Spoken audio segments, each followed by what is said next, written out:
परिसरात तर तिकडे देखील द्राक्षांची आरास करण्यात आलेली आहे। आपण जाऊया नाशिकमध्ये।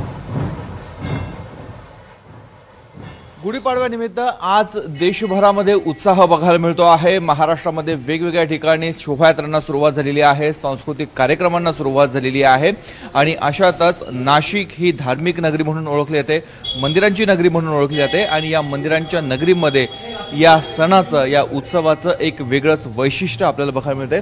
आपण नाशिकच्या रविवारकरांच्या परिसरातील चांदीच्या गणपतीच्या गाभाऱ्यामध्ये आहोत आणि मंदिर संपूर्णपणे द्राक्षाची आरास करण्यात आली आहे। आपण बघतोय रात्रीपासून द्राक्षांची आरास करण्याचं काम सुरू होतं।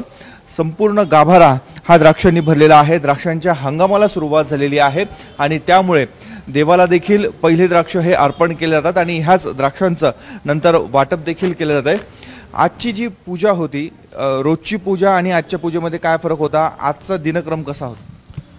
संपूर्ण नाशिक शहराचे श्रद्धास्थान असलेलं रविवार कारंजा येथील परिसरातील सिद्धिविनायक गणपती मंदिरामध्ये प्रत्येक 3:30 मुहूर्ताला म्हणजेच गुढीपाडवा, विजयादशमी, अक्षय तृतीया आणि दिवाळी पाडवा या चारही 3:30 मुहूर्तांना, मोठ्या मुहूर्तांना गणपतीची विशेष पूजा संपन्न केली जाते। तसंच आज सुद्धा गुढीपाडव्याच्या आपल्या हिंदू नववर्षाच्या आरंभ दिनी सुरुवातीच्या दिवशी बाप्पाची विधिवत 16 उपचारे पूजा करण्यात आलेली आहे। 1111 किलोचा हा द्राक्ष महोत्सव आहे।